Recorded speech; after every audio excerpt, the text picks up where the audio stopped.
I'd like to welcome you. My name is Paige Lebron. I am the District Counselor for College and Career Readiness.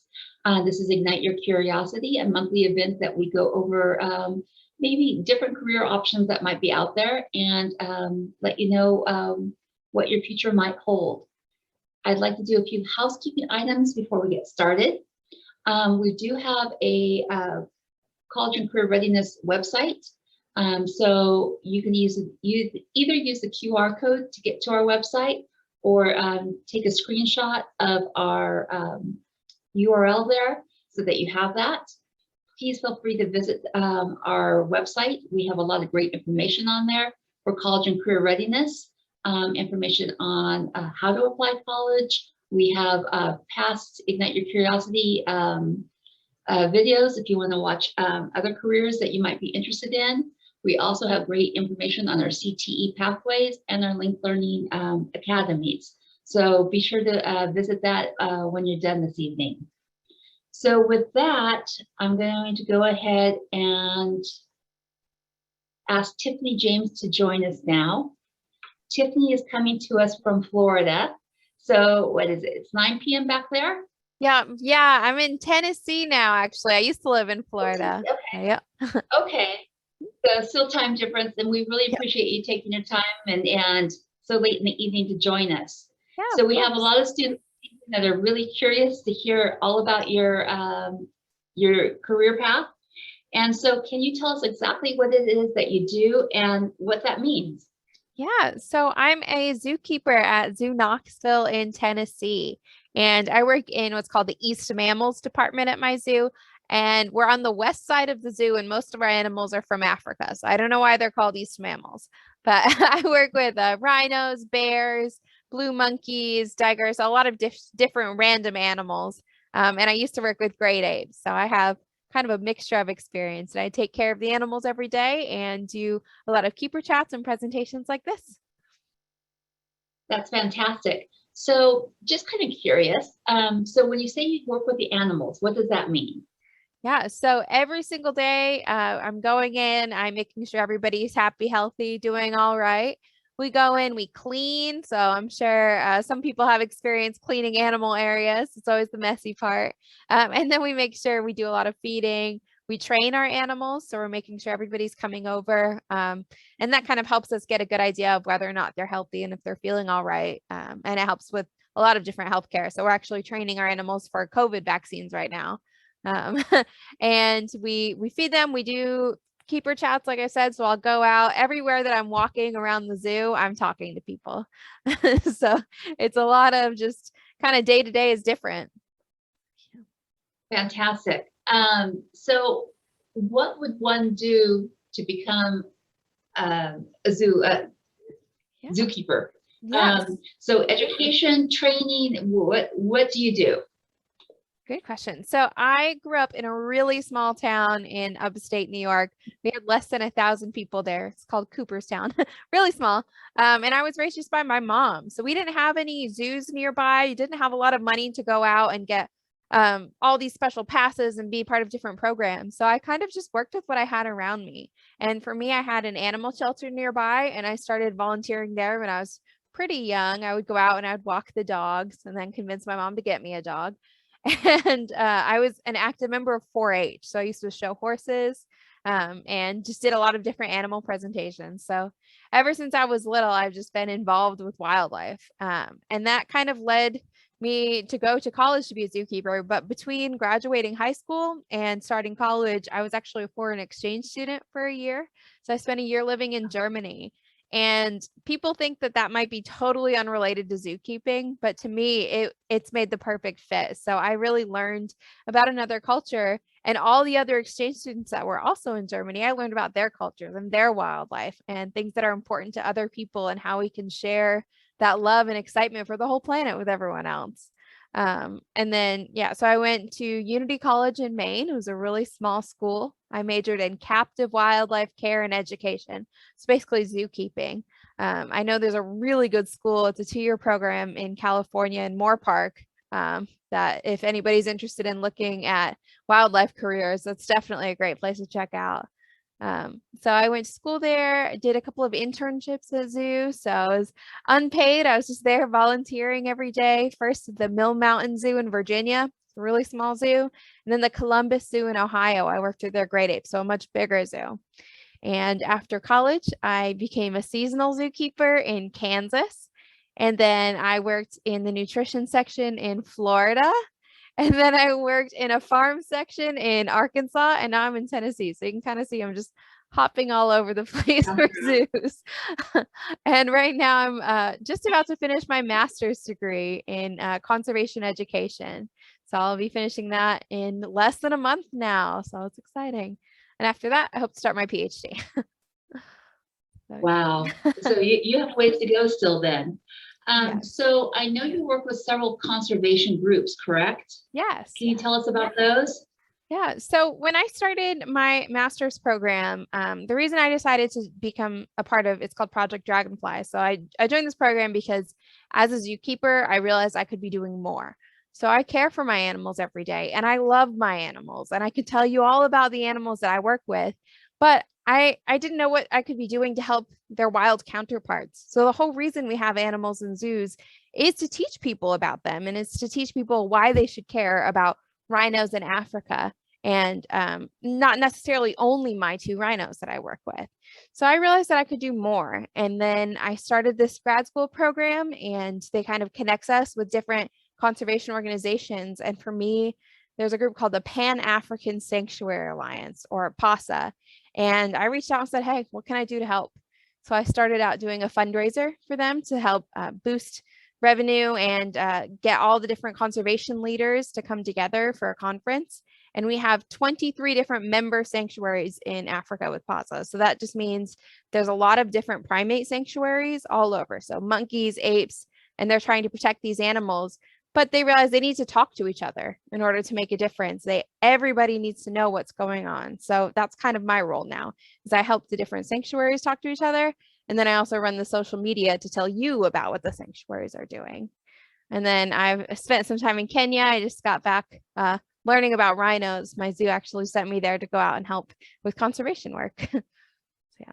So when you say you went to Kenya, wow. So what kinds of things did you do in Kenya? I mean, are you tracking the animals, going out to see if the animals are healthy? I mean, and wildlife that's not trained. How do you stay safe? Yeah. What do you do? Yeah, so that was a really cool experience for me. So I actually went through my zoo. I applied for a grant and was accepted to volunteer at Ol Pejeta Conservancy in Kenya. So it's right on the equator.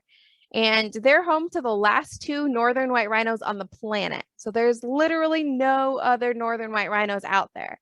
So this conservation organization really revolves around rhinos. So they have 90,000 acres. So it's really, really big. And it's all protected by rangers. So there were armed rangers there, making sure no poachers came in, an anti-poaching dog unit.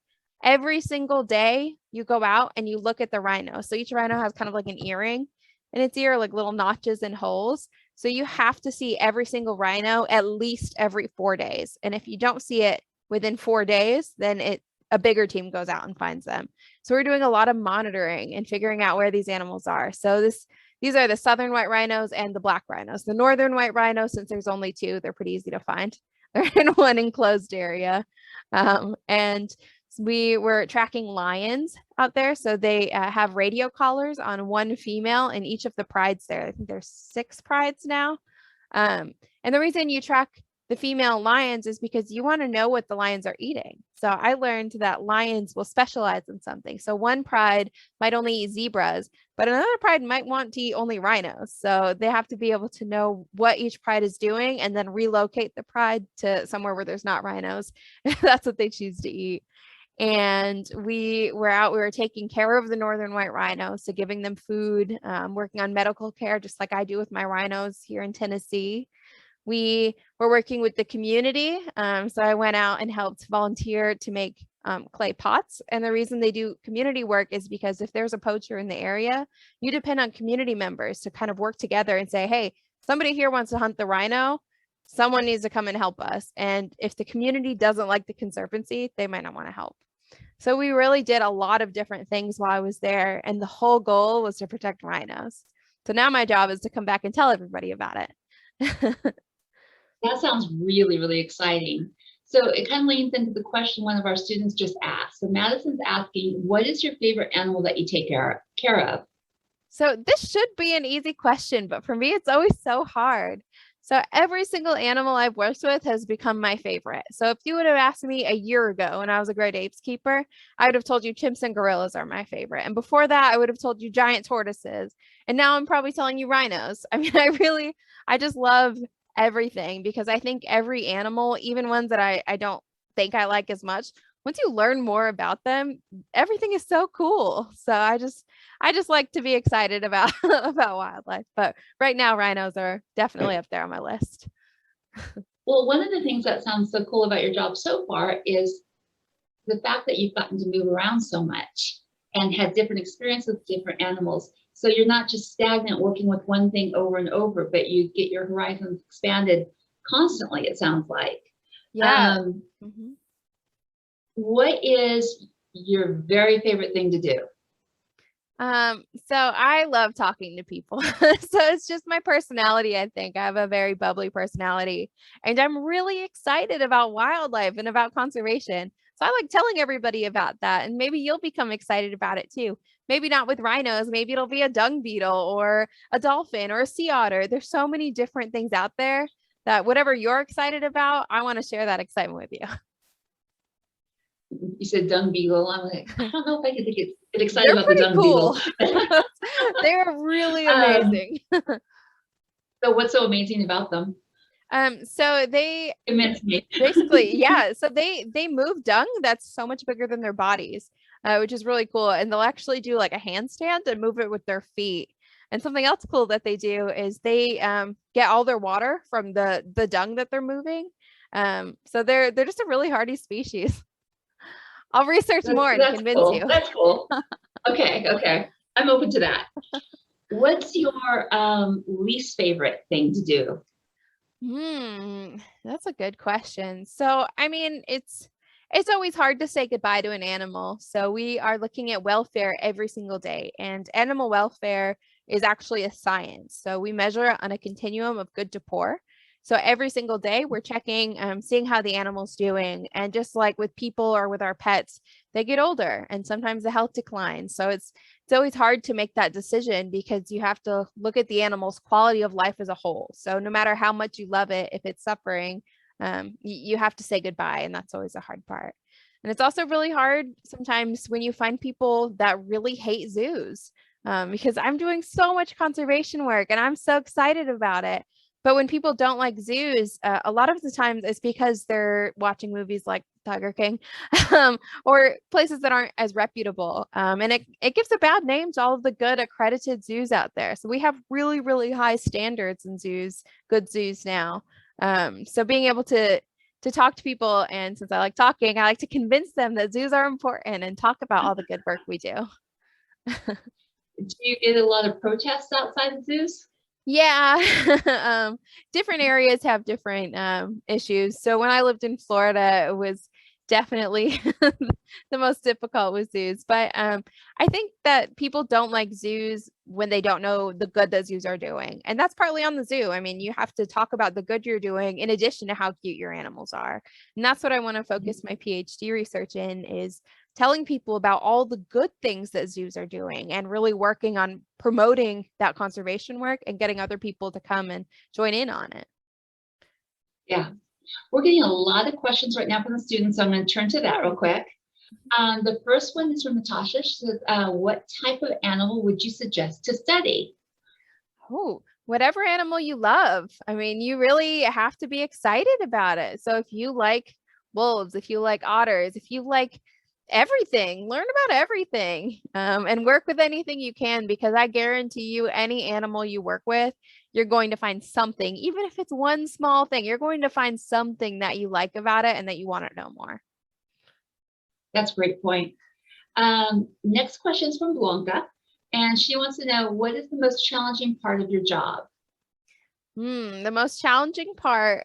So I said the harder part with animal welfare and when it's not quite as good. So I would say the most challenging part would be knowing when to make that decision. And luckily, quality of life decisions, they don't fall in one person. So we have a big team. We have all the zookeepers, our supervisors, supervisors, and all of the vet staff. So it's really one big group working together. So that definitely makes it easier. So some of our students tonight have expressed that they're thinking about being a zookeeper and maybe a vet. So in making that decision, what would you suggest to them? So I wanted to be a vet from the time I was really little. So people always ask me when I first knew I wanted to work with animals. And my sister's a year and a half older than me. She told me I was adopted from a monkey family when I was like 3 years old. I believed her for years until one day I asked my mom when I could meet my real family. She was like, "What are you talking about?" Um, but I mean, I've just always wanted to work with animals. And when I was little, it was a vet. I always wanted to be a vet. And then I got to high school or middle school really and realized that I am not a math person. It's not my favorite thing. So if you're great at math, awesome. You already have it easier to be a vet. If you're not great at math, you can definitely still learn it. But for me, I was just like, nope, I don't want to do that. And I also wanted to be a person that the animals really liked. So getting that good, solid relationship with the animals, unfortunately, they don't like the vets because vets are there usually when something's wrong. So in zoos, being able to train them and have that trust, that's something that I really like. So when you did your undergrad program and did some of the classes have to do with psychology and how to train using those psychology Yeah. techniques? So I had a psychology minor, and I think that's really what has drawn me to great apes, other than thinking I was a monkey. So monkeys and apes are a little bit different. Apes are a lot like humans. So a lot of my research in undergrad and the start of my focus with grad school was that psychology of great apes. So I think it's really interesting. I did a really big project last semester for grad school about facial expressions.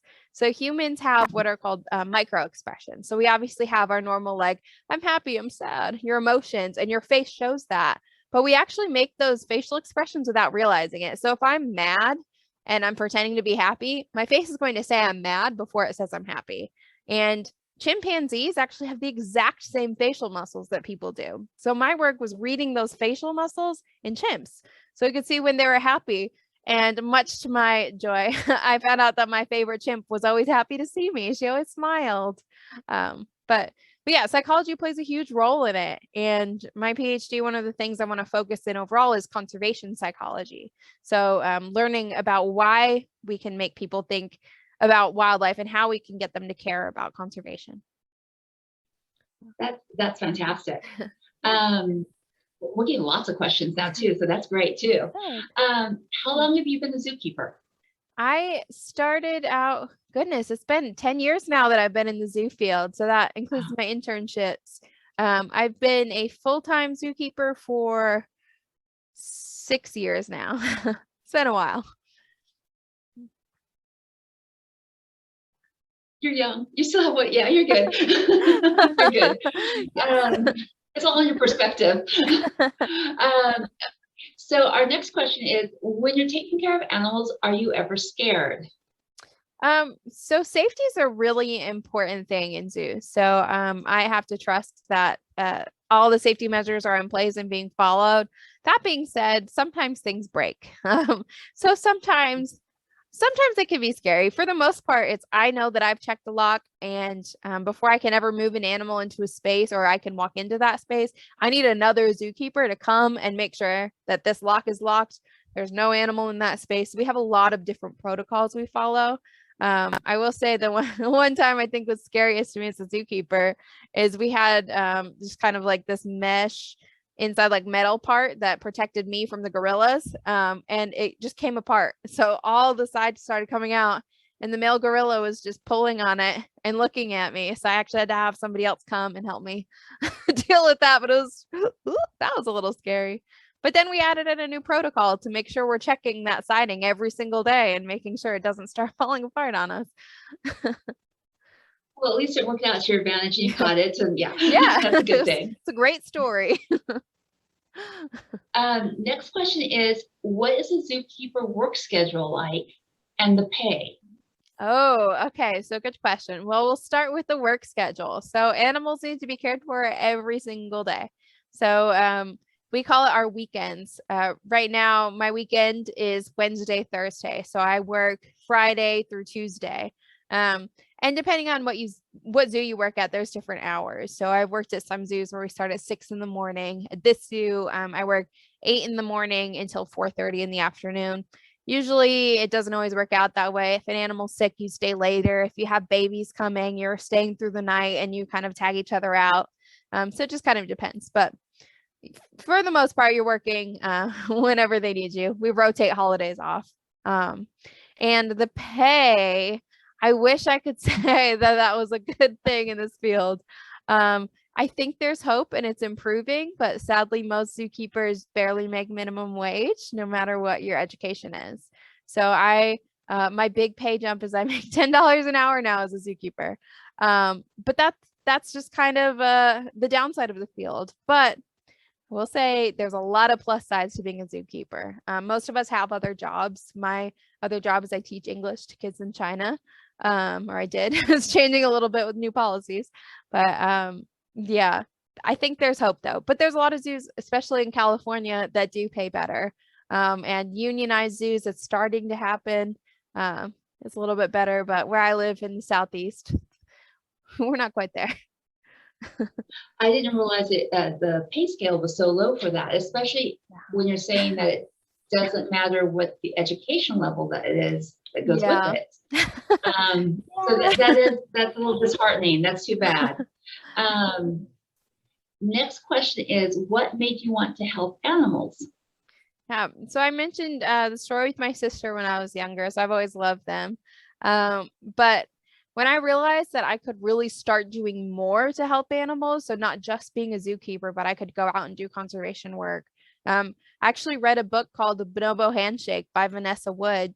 And I wouldn't say that this is the most famous book out there. She's a primatologist who worked with bonobos, which are one of the 4 great ape species. So they're like chimpanzees, but just a little bit different. And for me, just reading this book and seeing that she was just a normal person and went out and started making a difference for bonobos, it was kind of a light bulb. I was like, I can do that. And then I did. Okay, so educate me. What is a bonobo? So there's 4 different species of great apes. We have chimpanzees, gorillas, orangutans, which are pretty well known, and then bonobos, which are not well known. So there aren't a lot of them. They were once thought to be pygmy chimpanzees because they look quite a bit like chimpanzees. They're one of the closest relatives to humans, and they're really cool because chimpanzees are a pretty aggressive species. They're male dominant. They basically anything. If they're happy, they fight. If they're mad, they fight. Bonobos are female dominant, and they have the nickname the hippie chimp. So they're really, really peaceful, and they solve all of their emotions with physical contact. So they, if they're happy, it's physical. If they're mad, it's physical, but it not in a negative way. So they're really cool. But yeah, they're one of the great ape species. Okay, now I'm gonna have to go home and look at that up after this. They're very cool. Yeah. Sounds like it. I like the hippie chimpanzee. Hippie chimp. Yeah. I actually got to work with them in Columbus when I was an intern. They're really loud, but really cool. Fun. Okay, more questions. I think this is the most questions we've ever had. This is great. This is a fun question from Kaylee. If you could name an animal, what would you name it? Oh, okay. So I have this weird desire to name a baby gorilla M'Baku from the Black Panther. So if we're naming individual animals, because that was my favorite character in the movie, if anybody's seen it. And I just think it'd be funny to name a baby gorilla that. But sadly, we don't get to name the animals for the most part. It goes out. Sometimes they'll have the public vote on different names, but usually it's auctioned off. So donors will spend a lot of money to name animals. So we had a baby giraffe that was born, and a man named her Big Girl 2, and the number 2, as an homage to his wife, who we called Big Girl. So you get some weird names. Her nickname was B. It was interesting. If I could name a species, it would have to depend on where the animal is and something weird about it. But I really like puns, so I'd try to slip a pun in there somewhere. That'd be fun. That would be fun. Okay, next question is from Natasha, and she's asking, have you ever worked with bobcats? I have worked a little bit with bobcats, not a ton. They got one in when I was an intern in Virginia. They're really cool. They look really sweet, like you would just want to go in with them. Don't go in with a bobcat. If somebody tells you you should, I'm going to tell you right now, you shouldn't. They're very cute, but they are wild. Yeah, you don't turn your back, literally. Nope. Do you want to be something different than a zookeeper? This is coming from Madison. Yeah, so being a zookeeper is a really physical job. So it's a lot of heavy lifting. And I mentioned the pay is not necessarily the best. And for a lot of people, they're happy being a zookeeper forever. For me, I played soccer through college. I always say I'm old and busted. I'm not even 30 yet, but I have a back injury. And for me, my real passion is talking to people. So I want to be a college professor and speak to people about conservation and about wildlife. So that's why I'm getting my PhD. I'm planning on learning about teaching more people about zoos and about conservation, but ultimately I want to be a college professor, maybe take trips to Kenya with my students. Oh, that'd be fun. That'd be fun. Share that experience. Yes. Okay, next question. Would you still be happy taking care of animals even if you didn't get paid? Yeah. I mean, if we get paid so low, it's pretty much like we don't get paid sometimes. But no, it's definitely a job of passion. So there's nobody in the zoo field that's in it for the money. And places that are in it for the money are not good facilities. So if you're just having somebody come and take pictures with a baby tiger, that's terrible welfare for the tiger, for the mom of that baby. And that's not something that good accredited zoos do. So we are all nonprofits. If you're accredited by the Association of Zoos and Aquariums, basically it's this big umbrella that sets really high standards for us to follow. So yeah, I would still do it. I would still volunteer. And even when I become a professor one day, I'll still volunteer at a zoo because it's just so fun. That's great. Next question. Which animal loves you the most? So most.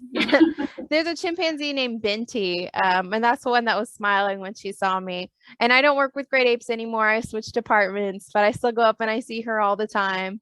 So some fun stories about Binti. There were 4 people on my team of human keepers, and Binti was very particular about who she liked and who she didn't like. And I was on that cool list. So there was one keeper that she really didn't like, and chimpanzees, they throw poop. It's just something they do. So she threw poop at this one keeper who was mad, and then she left. And then another keeper came and said, "Oh my goodness, Binti threw poop." And then Binti threw poop at her too. Not quite as invested in that one. Then a third keeper who she kind of like came, and she's like, "No way." Binti spit water on her. And then she came up to me and just was looking all sweet. I was like, that's my girl. I've also colored pictures for her and put them in, and she carries it around on her chest all day. So I would say Binti. Oh, I say sweet. She's my best friend. That's sweet. They're really smart. Oh, absolutely.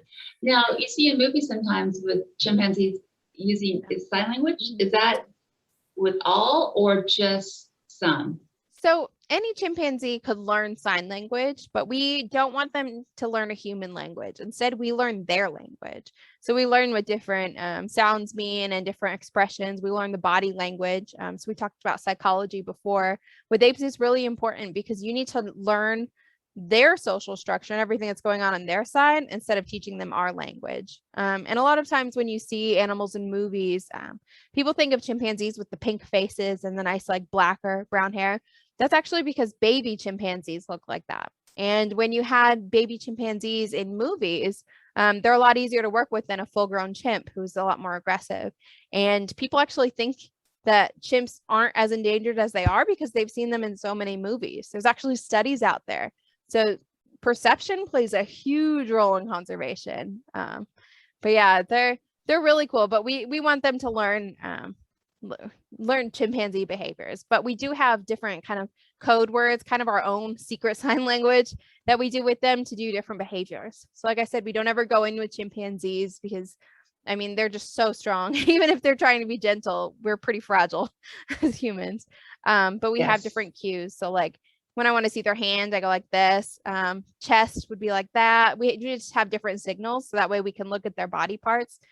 They know shots. So they'll come up and they'll put their shoulder up and they'll get the shot. And it's a lot of trust. And it's just a lot of basically just making sure that they're healthy and they're participating in their own health care. Yeah. That's amazing. That could be a little intimidating too. Yeah, it can be. It's a lot of trust. Sounds like it. And that takes time to establish. So it's, yeah, patience. I think you kind of touched on this, but I'll go ahead and ask the question. If you had to change your career, what would your next career be? Yeah, definitely for me, a college professor, an educator. I just want to talk all the time. Next question is, if you could keep any of the animals you take care of, which one would you have? Oh, so a lot of people think that zookeepers would want to have exotic pets because we have the skill set. We could take care of them. We could be really good pet owners. Most zookeepers, I don't know any that have exotic pets because first of all, we all know that it's not good for the animals' conservation and for their welfare. So I may love monkeys, but if you have one monkey and I raise it in my house, that's terrible life for the monkey because they need to be in big groups, social groups with their own species. So I've had a pet turtle before. That's probably as crazy as I'll get. And yeah, I just like my own pets here. But I would love to live near a farm where I can go and help take care of the animals when I want. But taking care of animals at home and then also at the zoo is a lot of work. Yeah, one at a time, right? Yeah. Next question is, and I think you may have covered this, but do you like all animals? Yeah, I do. Fish freak me out. I'll be honest. I don't like live fish. I don't like dead fish. I've always said I will never work with an animal that eats fish. And next month I'm starting to take care of otters. So that went out the window. But yeah, so I'm sure there's really cool things about fish, and I've seen some that are less creepy than others, but for me, they just kind of scare me. I don't know. It's weird. Yeah. They're really cool, but not my thing. Birds. I'm same way with birds. A lot of people don't like apes either, but I love the apes. Nice. Someone's asking, do you work with cheetahs?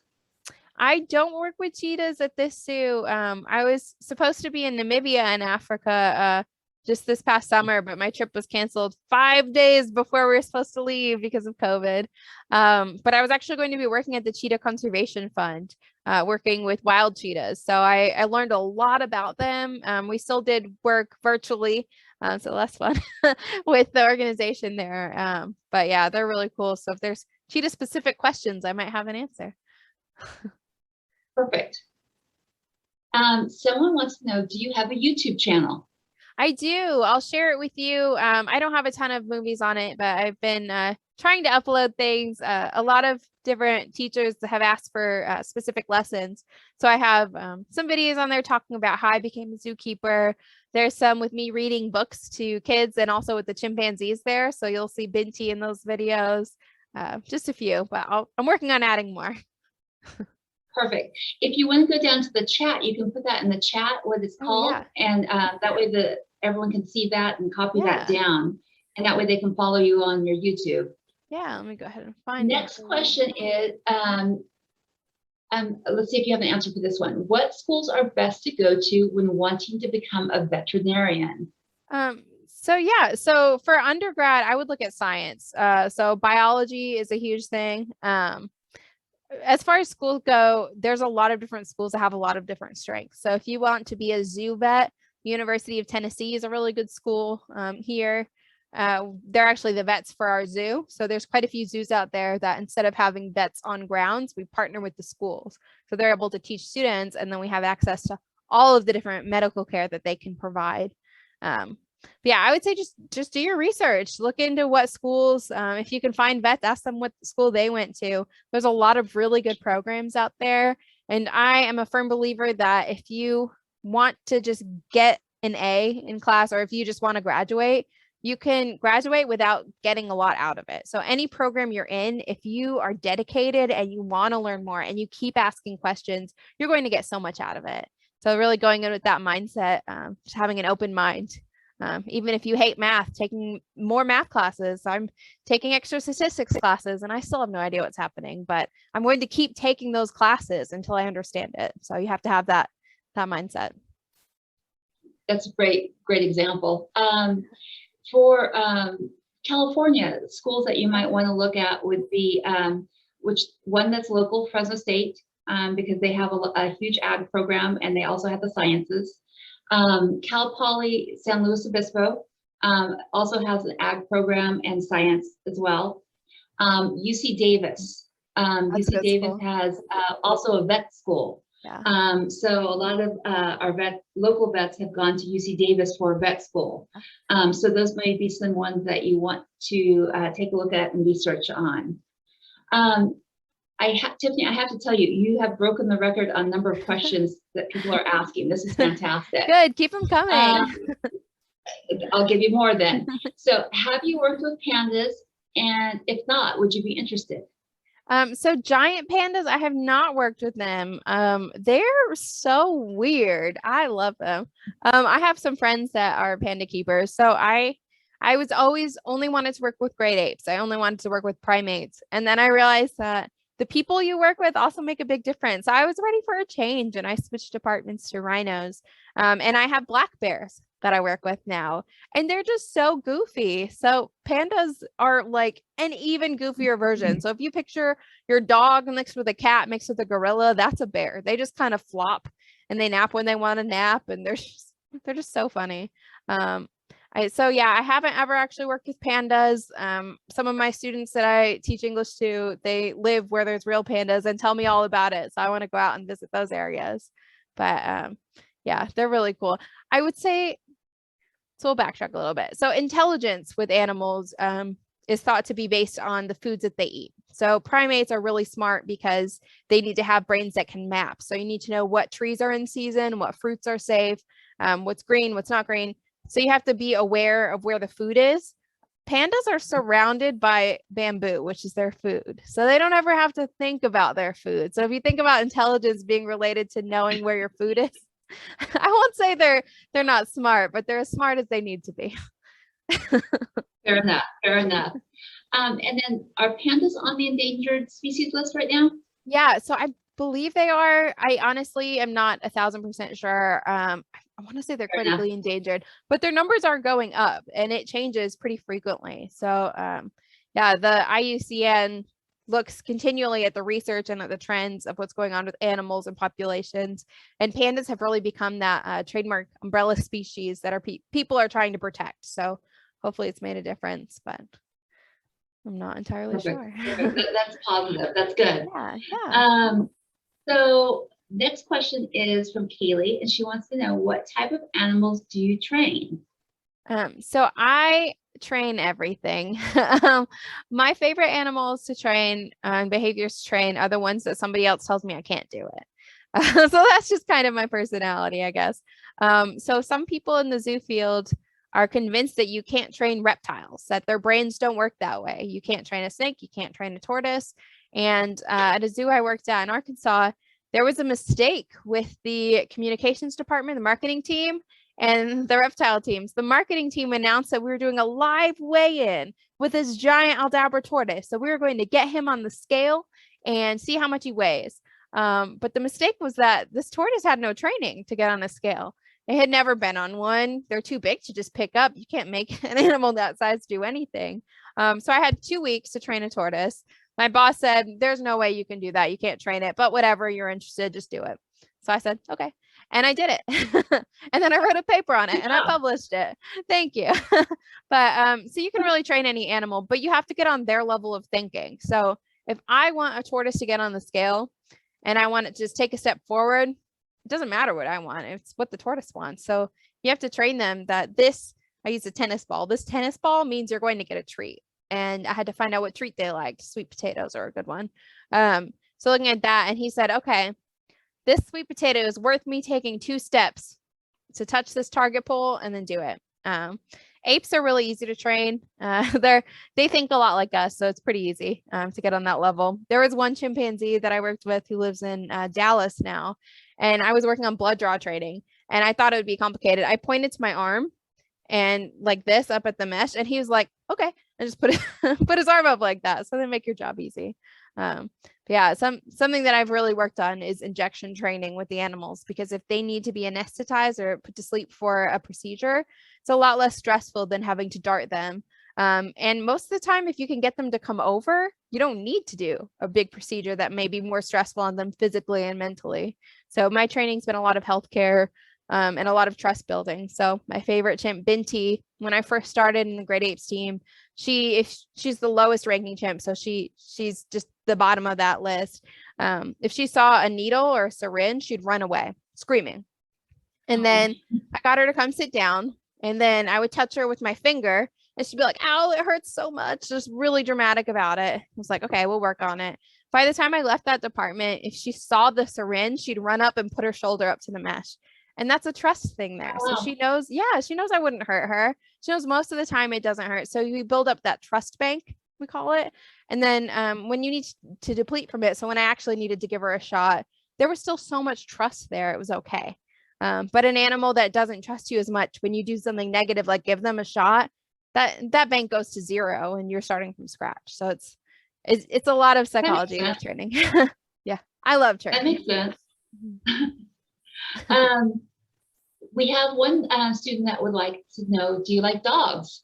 I do like dogs. I have a dog at home. His name's Yoshi. He's actually sleeping just past the computer, barking in his sleep. So I love dogs. I love training dogs. Before I got my own, I volunteered at a humane society when I was in college, and just trained the dogs there to help them get adopted. And that really helped my training skills. And also I just got to hang out with dogs. So it was always good. Right. So if you were to recommend to students, would you recommend that they look at like Pavlov and what Pavlov did, or which person would you say read up about? So it kind of depends on your personality, I think. So there's a lot of different great trainers out there. Somebody that I really like, his name's Steve Martin, not the actor. And his learning from him has really changed how I trained. So I started out training animals with like a clicker. So you say good, there's a click, and that helps the animal like learn with training. But I actually think it helps the trainer more than the animal. So his suggestion was that for me to just stop using that and get rid of it altogether, because the animals are reading your body language more than anything else. So for me, he's my favorite. Other people, there's a book called Don't Shoot the Dog.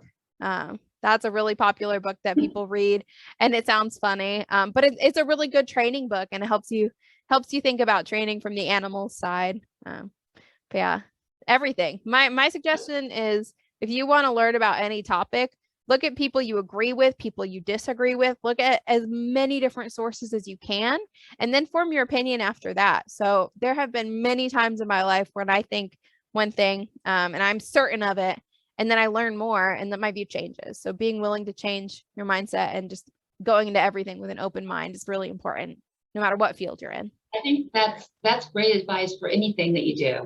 Yeah. Well said. Very well said. One of our students, Kaylee, would love to see your dog if that's possible. He is. If it's not, don't worry about it. I do have pictures of my dog. So I have an iPad that I use when teaching because my students always want to see him. Sorry, there's time over his head. His name's Yoshi. I say he's part potato. He's a rescue dog. He just sleeps a lot. He's tucked under blankets right now. Very cute. So advice. What advice in general do you have for our students?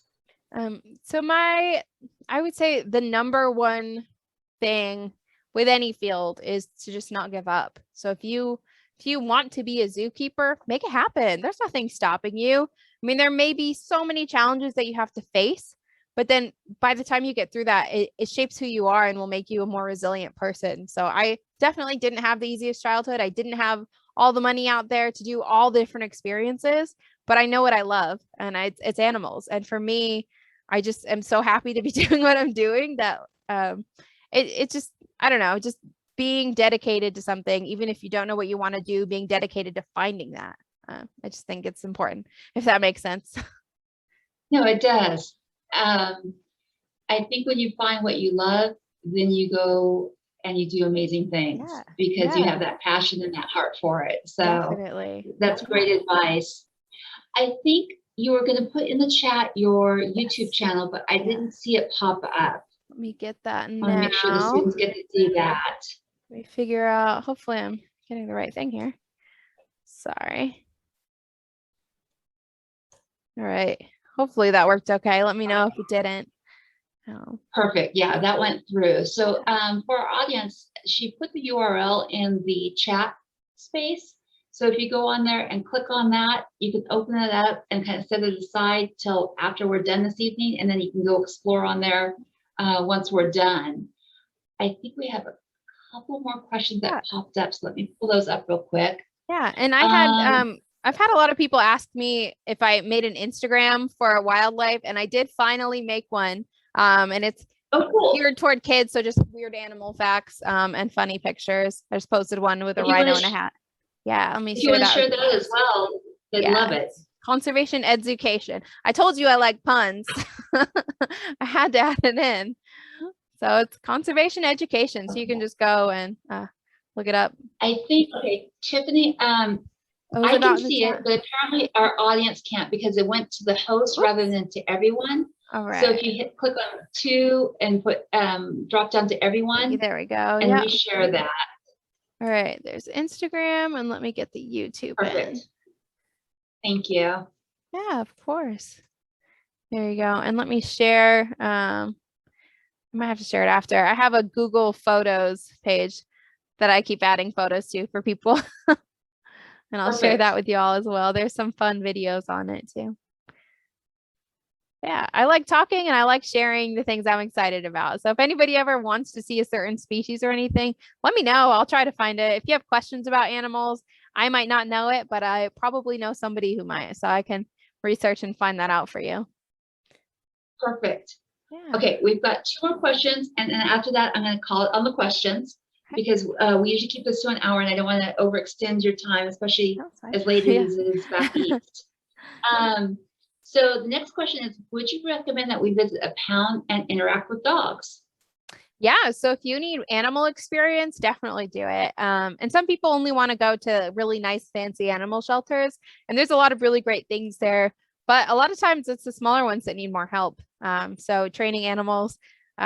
People, at least in my area, a lot of people don't like pit bulls. There's a lot of them in shelters, and they're my favorite animal to train because they're so good. So the reason pits make really good fighting dogs for people that want to use them for that is they're really eager to please. So they want to do whatever their trainer wants them to do. So if you're training a dog and you want it to sit and be nice and be happy, they're really good at that. So I just love training them. And then it's a lot easier for people to come in wanting to adopt a dog. If they see a nice dog just sitting calmly, they're a lot more likely to think that might be the good fit. But any animal experience you can get. Yeah, farms are really great. 4-H, anything you can do with wildlife, that experience, it's never going to hurt you. You're going to learn something from it. Perfect advice. Last question of the night for you. Are the paintings behind you animal prints? They are animal prints. So they're kind of crooked right now. We keep having weird vibrations from construction going on. So, okay. Can anybody guess what this one is? You type it. This is always fun. So if you have a guess, put it down in the chat. Let's see what we come up with. I'll give you a hint. What animal print do you think that is? Chimpanzee clothes. It's a bird. I'll tell you that. Secretary bird. They're really cool birds. I saw a lot of those in Kenya. So it's a penguin. So it's kind of hard to tell. Oh, wow. His name is Samson. He just walked across the painting. On this side over here, Let me just take it down. They might all fall down now. We'll see. So this one is from Red River Hogs. We have little hoof prints in there. See if you can see them. What is it again? I'm sorry. A Red River Hog. So they're a type of pig.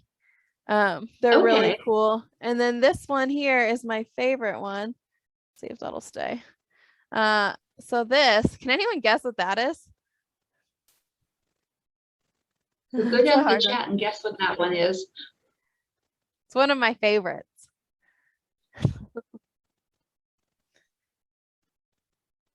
You want me to tell you what it is yet?